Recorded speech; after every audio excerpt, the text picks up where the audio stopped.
네, 코로나19 상황을 좀 짚도록 하겠습니다. 국내 코로나19 확산세가 지속 중인 가운데 신규 확진자 수는 지난달 30일 이후 엿새 만에 400명대로 떨어졌습니다. 다만 모든 일상 공간에서 전파가 계속되는 만큼 정부는 사회적 거리두기 단계를 격상하는 방안도 고려하고 있습니다. 네, 오늘 관련 내용 두 분과 함께 짚어보겠습니다. 백순영 가톨릭대 의대 명예교수, 김민아 시사평론가와 함께합니다. 어서 오세요. 안녕하세요. 예, 월요일입니다. 월요일이 되면 주말 검사 건수의 영향으로 인해서 살짝 떨어진 확진자 수들이 나오곤 하는데요. 오늘 일단 보면 473명입니다. 확인이 된 것은요. 근데 닷새 동안 500여 명이었다가 이제 월요일이 돼서 473명이면 기존에 저희가 이제 400명 정도 평균적으로 나온 수치가 거의 9주 이렇게 육박하지 않았었습니까? 근데 이렇게 되면 새로운 기준점이라는 것이 점점 더 올라간다는 느낌이 좀 들어서 어떻게 좀 진단하고 계세요? 예, 그렇습니다. 지금 9주라고 말씀하신 것이 1월 중순부터 한 3월 중순 이후까지 네네. 300~400명 정도였었던 네네. 것이 그 이후에 봄이 되면서 하루에 한 420명 평균이 나왔고요. 지난 한 주는 477명입니다. 근데 지금 주말인데도 473명이 나왔다는 것은 증가 추세가 확실하게 보이고 있다 하는 것을 나타내는 것이죠. 네. 여러 가지 우려되는 지표가 있는데요. 이렇게 많이 나오다 보니까 주말인데 검사 건수는 적죠. 그러면은 환자 수가 많이 나오면은 양성률이 높아져서 2.45%고 그 전일에는 2.73%까지 올라갔습니다. 네. 이 양성률이라는 건 굉장히 중요한 지표인데 사실은 이제 내일은 좀 주말 효과가 있어서 어느 정도 줄어들지만 수요일부터가 이제 중요한 관건이라고 하겠죠. 감염 재생산 지수도 지금 1.06에서 0.7 정도로 이를 넘어가고 있고요. 감염 경로 불명의 환자도 26에서 28%로 거의 30%에 육박하고 있고 예. 비수도권이 40%에 육박하는 38.3%, 5% 정도 되는 것이고요. 또 변이주도 계속 늘어나고 있어서 지금 330건입니다. 네. 이렇게 우려되는 상황이 굉장히 많은 데 비해서 또 좀 희망적인 부분도 있는 것이 위중증 환자가 100명 이하로 떨어져서 97명으로 안정적으로 유지하고 있고요. 네. 사망률도 1.65%. 이게 상당히 좀 낮은 숫자입니다. 지금 11월 중순에 우리가 처음 3차 유행이 시작할 때 약 1.5%였는데 지금 점점 줄어들고 있는 것은 그만큼 요양병원, 요양원에서의 집단 발생이 일어나지 않는다는 걸 뜻하고 있는 것이죠. 네. 하지만 11월 중순에 비해서 지금 저변이 굉장히 높아져서 한 500명부터 시작한다 그러면 이 4차 유행이라는 건 1000명, 2000명에 안 끝날 수도 있지만 사실 그렇게 비관적인 것만은 아닙니다. 우리 예방접종이 지금 뭐 한 1.9% 정도만 이루어지고 있지만 앞으로 굉장히 속도가 빨라지면서 벌써 요양병원, 요양원에서의 그 집단 발생이라든지 위중증 환자, 사망자가 줄어드는 것처럼 보이는 것처럼 네. 이 효과가 분명히 나올 것이기 때문에 이런 변이주라든지 이런 것들만 확산되지 않는다면 어느 정도 통제는 가능할 수도 있기 때문에 지금 요 한두 달만 잘 통제를 한다면은 우리는 희망이 있을 수가 있는데 지금 이 시기에 이것이 뭐 1000명, 2000명 걷잡을 수 없이 늘어난다면은 우리 예방접종 자체도 원활히 이루어질 수 없는 상황이기 때문에 악순환으로 빠질 수 있는 상황이죠. 네, 각종 지표를 짚어주셨는데 일단 현재 확진자 수만 해도 2.5단계에 들어선 상황이잖아요. 다행히도 위중증 환자나 사망자 수가 지금은 심각한 상황이 아니라고 말씀을 해주셨지만 사실 언제든지 악화될 수 있다는 우려가 좀 들거든요. 그건 언제든지 악화될 수 있는 것이 지금은 통제가 잘 되고 있는 상황이니까 이 정도 안정이 되고 있지만 사실은 1000명만 올라가더라도 우리가 역학조사도 잘 할 수가 없을 것이고요. 예. 중증 환자가 늘어나게 되면 중환자실 또 입원 환자가 늘어남으로 해서 의료진의 수요 여러 가지가 다 한꺼번에 악순환으로 빠지게 되는 경로로 가게 되면은 여러 가지 지표가 다 한꺼번에 나빠질 수가 있죠. 네. 네. 그리고 이제 사례 중에 저희가 좀 주목해서 봐야 될 사례가 이제 또 교회의 사례인데요. 자매교회 순회 모임이 있었습니다. 여기 관련해서는 지금 8개 시도에서 감염자가 나온 상황인데 41명이 추가가 됐어요. 그래서 지금까지 이제 71명이 누적 확진자들인데 여기에 치유 은사라는 종교 의식이 있었다고 합니다. 이거 어떻게 좀 이해를 해봐야 될까요? 어떤 의식입니까? 뭐 치유 은사라는 말에서도 볼 수 있듯이 성경에 보면은 그 예수가 여러 가지 환자나 이런 사람들은 이제 병을 고치는 이런 대목들이 있거든요. 그래서 이런 것에서 영감을 얻어서 이제 이런 비슷한 어떤 행위들 그런 것들을 좀 하는 그런 집회다라고 네. 볼 수가 있겠는데요. 아무래도 그러다 보니까 서로 이제 좀 밀접하게 붙어 있는 그런 뭐 환경일 수밖에 없는 것이고 또 소리를 내면서 이렇게 이 집회를 진행하기 때문에 또 비말이나 이런 것들이 상당히 퍼질 가능성이 큽니다. 거기다가 지금 이 사례의 경우에는 이 치유 은사 집회를 진행하는 공간 자체가 굉장히 협소했다고 하거든요. 예. 그러니까 더더욱 이제 좀 감염의 고리가 될 수밖에 없는 상황이었던 것이고 그리고 이제 자매교회 순회 순회 모임 이런 연장선에서 이루어진 차원이 있기 때문에 예를 들면 다른 이제 시도에 있는 목사라든가 교인들도 이 자리를 이제 방문한 경우들이 있어서 네. 다시 여기서 이제 감염의 고리가 또 확인이 되고 이런 상황이 계속 이어질 수밖에 없는 뭐 그런 행사였던 것이죠. 그리고 이런 행사를 진행함에 있어서도 여러 가지 지켜야 될 방역 수칙이라든가 이런 것들을 또 좀 잘 지켰으면 이런 좀 피해를 좀 줄일 수 있을 것으로도 생각이 됐지만 지금 뭐 여러모로 이제 확인을 해보면 마스크 착용이라든지 뭐 체온 체크라든지 이런 것들도 제대로 이제 되지 않았다 이렇게 좀 확인이 되고 있습니다. 네, 지금 방역 수칙을 준수하는 것도 좀 미비했던 걸로 확인이 됐고 또 8개의 시도에 걸쳐서 확진자들이 퍼져 있는 상황이어서 이미 N차 전파가 진행 중일 걸로 보이는데 일률적으로 역학조사를 하기 상당히 어려울 것 같아요. 어떻게 진행되고 있습니까? 이분들이 지금 말씀드렸다시피 이제 뭐 치유 은사 집회라는 어떤 종교 활동을 한 데다가 예. 지금 여러 지역에 이제 걸쳐 있기 때문에 이것 자체로도 사실은 역학조사가 이렇게 쉽게 이루어질 수 있는 그런 환경은 아니죠. 다만 이 집회에 참여한 분들이 여러모로 이제 그 역학조사나 이런 데 전적으로 이제 협력을 하고 예. 자신의 어떤 동선이나 이런 것들을 이제 명확하게 이제 좀 얘기를 할 수 있으면 그나마 이제 좀 괜찮을 텐데 지금 또 이 집회에 참여한 이 경우에는 이런 것들이 이제 뭐 전적인 협력이라든가 이런 것들을 또 하지 않고 있다 이런 얘기가 지금 나오고 있거든요. 예. 그런 점에서 사실 이런 종교 활동과 연관된 이런 행사의 경우에 이런 사례들이 지금까지 계속 있어 왔습니다. 예. 그렇기 때문에 좀 이런 부분에 있어서는 종교 내에서도 이렇게 좀 이런 집회 자체를 이제 좀 줄이고 또 이런 것들을 제한해야 될 필요도 있겠지만 또 이런 것들을 진행할 때 방역 수칙을 지켜야 될 필요도 있겠지만 문제가 됐을 때 여러 가지 걱정을 하지 말고 역학조사나 이런 것들에 최대한 협조할 수 있도록 예. 이 내부에서도 좀 신도들을 좀 설득하거나 이런 것들이 꼭 필요해 보입니다. 네, 네. 지금 굉장히 엄중한 상황이기 때문에 일단 여기에 참석하셨던 분들은 협조를 해 주셔야지 저희가 추가적인 감염을 막을 수 있을 것 같습니다. 그리고 어제 당국에서 대국민 담화를 통해서 국민들에게 방역 협조를 해달라 이렇게 발표를 했거든요. 평소에 조심해달라 이렇게 얘기하는 거랑은 조금 느낌이 달랐습니다. 정부에서도 지금 4차 유행의 기로에 서 있다 이렇게 판단을 하고 있는 것 같은데 위험 요소들 어떤 걸로 내왔습니까? 이게 지금 4차 유행이냐 아니면 감소냐가 아니고 지금 현재의 수준이라도 과연 통제 가능할 수 있느냐가 관건일 것으로 보입니다. 예. 지금 당국에서 말씀하시는 것은 수도권 지금 2단계고 부산 전주를 제외한 다른 비수도권은 1.5단계이고 5인 이상 모임 금지가 계속 유지되고 있습니다. 하지만 지금의 이 거리두기 단계에 있어서 방역 수칙을 잘 안 지키기 때문에 전부 일어난 일들이거든요. 네. 이것만이라도 잘 지킨다면은 적어도 감소는 몰라도 통제는 가능하지 않냐. 지금 상황의 수준은 유지할 수 있지 않느냐 하는 것인데요. 여러 가지 관건이 있을 수가 있는데요.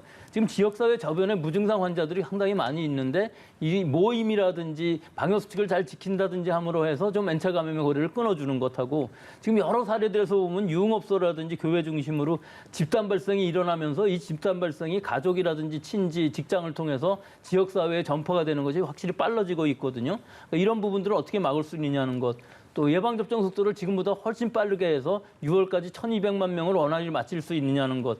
또 우리 지금 전 세계적으로 이 특징적인 것인데 이 확산세가 굉장히 빠른 변이주들로 인해서 전 세계적으로 유행 양상이 굉장히 급격히 가고 있거든요. 그래서 우리나라라고 해서 이 변이주가 퍼진다 그러면은 이것은 통제 불가능한 상황이 될 수밖에 없습니다. 그러니까 가능한 한 이것을 늦춰서 적어도 6월까지라도 늦출 수 있다면은 사실은 우리나라로서는 상당히 안심할 수 있는 상황이 될 수 있을 것으로 보이는데 예, 이 전체적인 상황들이 잘 될 수 있을지가 관건입니다. 예, 알겠습니다.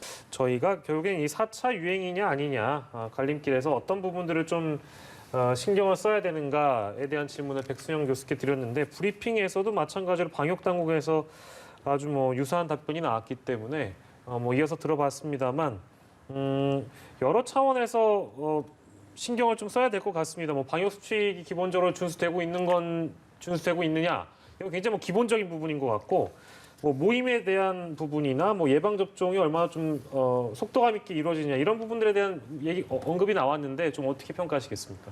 그러니까 지금 방역면으로만 본다면은 벌써 2.5단계에 올라갔어야 네네. 되는 상황인데 사실 2단계에서 지금 2.5단계로 올린다고 그래서 방역 효과가 그다지 나올 것 같지 않은 부분들이 분명히 있습니다. 국민들의 저항한다든지 수용성의 문제가 있기 때문에 효과에 비해서 피해는 너무나 클 수밖에 없어서 방역 당국의 고심이 굉장히 깊을 것으로 보이는데요. 네. 사실 이번 주 중에 500명은 계속 나올 것으로는 보입니다. 하지만 이것이 1,000명, 2,000명 이렇게 튈 것이냐 아니면 500, 600명 안에서 좀 수습이 되느냐 하는 기로에 서 있는 것으로 보이는데 거리두기 단계를 못 올린다면은 지금 있는 거리두기 단계라도 철저히 좀 지키는, 즉 앞으로 할 거리두기 단계의 개선책으로서는 자율과 책임 아닙니까? 네. 근데 자율은 지금 어떻게 할 수가 없고 500~600명씩 나오는 상황에서 자율을 더 주게 되면 뭐 당연히 통제가 안 되는 상황으로 가겠죠. 하지만 지금 책임은 어느 정도 할 수가 있기 때문에 처벌을 한다는 상황, 즉 관리는 다 분명히 할 수 없습니다. 우리 공무원들이 지금 다 나서서 이 유흥업소를 다 관리한다고 그래갖고 밤새고 다니면서 체크할 수도 있는 것도 아니고 이런 부분은 사실 제한적이긴 합니다만은 어찌됐든 이것을 확실하게 관리를 하겠다는 의지를 보여줌으로 해서 우리 국민들이 지금 중요한 시기니까 적어도 2.5단계 가는 것을 좀 막아보자 하는 뜻이지 늘어난다 그러면 2.5단계 가야 되겠죠. 예. 이번 이번 주 중에 수요일부터 한 토요일 사이에 700~800명이 이렇게 올라간다면은 이것은 지금 선제적은 아니지만 지금 올리지 않으면 방법이 없을 테니까 올리겠지만 가능한 한 그렇게 가지 않아야 되는데 지금 올린다고 해서 이게 줄어드는 건 아닙니다. 벌써 예. 지금 나오는 이 숫자들은 이미 2주일 전에 다 감염이 됐던 사람들이 지금 이제서 나오는 것이기 때문에 좀 늦는다 할지라도 이 추세는 잡아야 되겠지만 지금으로서는 최상의 시나리오는 500~600명 선에서 좀 어느 정도 유지가 되면서 예방접종이 점점 늘어나면서 좀 안정되는 예. 즉 관리 가능한 질환으로 바꿀 수 있는 이 시기가 되는 것. 근데 여기에 이제 중요한 변수가 변이주가 지금 오늘도 말씀하셨습니다만 네네네. 변이주가 지금 남아공 변이주도 지역사회에서 나오고 있거든요. 네. 그러니까 이거는 속도의 문제일 뿐이지 언젠가는 우세종이 되기는 합니다. 네. 이 되기 전에 우리가 예방접종을 빨리 끝마친다면은 즉 6월 이전에 1,200만 명이라도 끝마친다면은 실사 뭐 설사 7월부터 변이주가 확산을 한다 할지라도 상당히 제한적일 수밖에 없거든요. 네. 그러니까 이런 부분이 지금은 중요하다고 보겠습니다. 네, 그리고 브리핑에서도 언급이 있었는데 이제 방역 수칙을 위반하는 업소에 대해서 상당히 강력하게 조치를 취하겠다 이런 이야기가 있었습니다. 그동안은 계도 기간이었는데 이제 계도 기간이 끝나서 직접적으로 좀 과태료도 물리고 벌금도 취하겠다 이런 건데 어떤 식으로 진행이 되겠습니까? 일단 그 지켜야 되는 방역 수칙은 익히 아시는 내용에 몇 가지가 이제 덧붙여진 측면이 있습니다. 그래서 좀 마스크 착용을 해야 되고 다중이용 시설을 이용할 때는요. 그리고 이 출입 명부를 작성하고 환기 및 소독을 해야 된다. 거기다가 이제 음식 섭취를 금지하고 유증상자는 출입을 제한한달지, 그리고 방역 관리자를 지정을 하고 그다음에 이 사업장에 이용 가능한 인원을 이제 공지를 한다든지 네. 이런 것들이 이제 지켜야 될 방역 수칙으로 제시가 되는데요. 이 중에 일반적으로 출입 명부를 작성을 할 때 뭐 QR 코드를 찍는다든지 이런 것들이 많이 일반화되어 있습니다만 손으로 이제 적는 경우가 있지 않습니까? 네. 근데 이 경우에 사실은 그 관행적으로 뭐 여러 명이서 갔다 하더라도 예를 들면 뭐 김민아 외 3명 뭐 이렇게 적고 많은 그런 경우들이 있단 말이죠. 예. 그런데 이제는 그렇게 적으면 안 되고 3명이 갔으면 4명이 갔으면 이제 모두의 이름을 적어야 된다. 그것을 위반할 경우에는 이제 그것도 이제 제한의 어떤 제재의 대상이 된다라는 것이고요. 그리고 음식물 섭취가 금지되는 이제 여러 가지 이제 상황에 예를 들면 미술관, 박물관, 도서관 뭐 이런 공간들도 이제 포함이 되고 이 PC방의 경우에는 뭐 디귿자 칸막이가 있는 경우에 한해서 이제 음식물 섭취를 가능하게 한다. 네. 이런 내용도 지금 얘기를 하고 있습니다. 그리고 이런 수칙을 이제 어겼을 경우에 이용자에게도 이제 과태료 10만 원씩을 부과하게 되는 것이고요. 네. 네. 이 업주에게는 과태료가 300만 원이 부과가 되기 때문에 지금까지는 좀 계도 기간이어서 이런 것들이 실제로 적용되지 않은 측면이 있었지만 오늘부터는 실제로 이 처벌이 이제 적용이 되는 것이기 때문에 이런 내용들을 좀 숙지를 하시고 뭐 어떤 불필요한 어떤 피해라든지 이런 것들을 좀 방지할 필요가 있습니다. 예. 거리두기 단계를 격상하지 않은 채로 어떤 방법을 써서라도 조금 지금 상황을 진정시키기 위한 노력인 것 같은데 실효성이 과연 있을까 하는 의문이 듭니다. 사실 소규모 사업장만 가봐도 한 명 한 명 들어올 때마다 그 직원들이 모든 고객에 대해서 그걸 단속하기가 쉽지 않은 상황인 것 같거든요. 이런 조치들로 충분히 지금 상황을 안정적으로 만들 수 있을까요? 그 현장에서 좀 나오는 목소리는 앞서도 말씀드렸다시피 그동안에 이제 해온 여러 가지 조치들이 있지 않습니까? 예. 그런데 그 조치 이상으로 사실은 획기적인 어떤 변화라든가 큰 변화를 이제 좀 그런 것들이 필요하다고 하는 그런 사실 방역 수칙의 어떤 변화는 아니죠. 그리고 여기에 덧붙여서 이제 처벌이나 이런 것들이 좀 결과적으로 강화된다고 하는 측면이 있지만 사실은 지금까지 해오던 것의 연장선에서 이제 충분히 이제 방역 수칙을 지켜야 되는 이런 측면인 것이거든요. 예. 그래서 이 수칙을 강화하고 여기에 대해서 처벌을 강화하는 것이 반드시 어떤 지금의 어떤 방역 수칙의 관리에 대한 어떤 드라마틱한 변화 이런 거를 뭐 모색한다기보다도 이번 기회를 통해서 좀 더 이제 이런 수칙들을 확실하게 지켜달라 이렇게 좀 주의를 환기하는 이런 정도의 효과가 아니겠느냐 좀 이렇게 평가를 하고 있는 그런 상황인데요.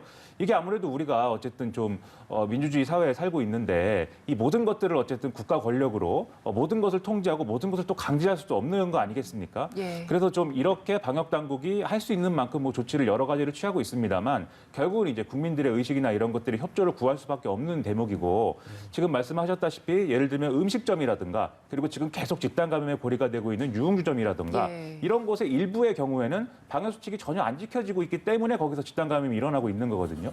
그래서 이번 기회를 통해서 사실은 그러한 것들에 대해서 좀 더 방역 수칙을 제대로 지켜야 한다. 이 점을 스스로 좀 우리가 좀 확실하게 이제 확인을 해야 되는 계기로 삼는 것이 최선일 것 같습니다. 예. 대국민 담화를 통해서 국민들의 협조를 정부는 구했으나 과연 이제 이 책임 방역 못지않게 자율 방역도 잘 이루어질 것인가 이제 앞으로 관건이 될 것 같고 여러모로 좀 어렵다는 생각도 좀 듭니다. 예. 그래서 마지막으로는 그 백신 접종 얘기 좀 해보려고 하는데요. 중국 백신, 러시아 백신. 예전에 제가 백 교수께도 한번 질문 드려본 적이 있는데 중국 백신이나 러시아 백신에 대한 이제 평가를 한번 여쭤본 적이 있어요. 근데 그때는 뭐 이제 뭐 아스트라제네카 백신이라든지 뭐 화이자, 모더나에 대한 백신은 우리가 평가를 많이 했었는데 중국이나 러시아 백신 같은 경우에는 많이 이제 언급이 안 됐는데 최근 들어서 이제 뭐 긍정적인 평가도 많이 받는 것 같고요.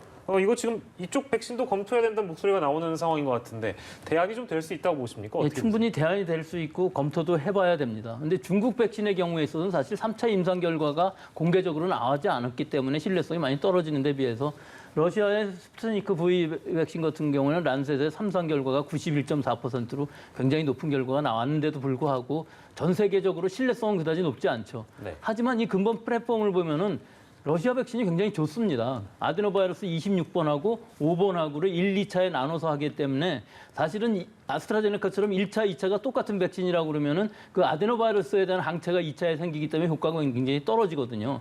그 아스트라제네카를 맞고서 2차를 얀센이나 스푸트니크를 맞는다면은 스푸트니크나 얀센이나 둘 다 아데노바이러스 26번입니다. 예. 같긴 하지만 침판지 아데노바이러스랑 좀 다르거든요. 예. 그렇기 때문에 이렇게 바꿔서 교차 접종을 한다면은 상당히 효과가 높아질 것으로 보이고 90% 이상 예방 효과가 나올 것으로 보이는데 문제는 이 임상 실험이 아직까지 끝나지 않았다는 것이죠. 예. 영국에서 지금 수행을 하고 있고 앞으로 아마 우리 6월까지 아스트라제네카를 1차 접종을 다 맞춘다 그러면은 2분기가 지나면서 3분기에는 모자랄 상황이 있을 수가 있어요. 예. 이럴 때 대안으로서 스푸트니크 V가 아주 각광을 받을 수 있는 이유가 우리나라의 벤처기업에서도 이것을 CMO로 생산을 하고 있습니다. 그래서 물량 확보에도 큰 문제가 없고 효과도 안정적이라고 이미 발표가 되어 있는 상황이기 때문에 고려해야 될 부분이 있고 우리나라에서 더 생산을 해서 수급을 할 수가 있는 부분들이 있기 때문에 방역당국에서 적극 러시아 백신은 고려를 해볼 필요가 있다고 봅니다. 네, 뭐 중국 백신이나 러시아 백신이 도입되기 전에 뭐 국내에서 또 추가적인 검토 과정을 거치겠지만 지금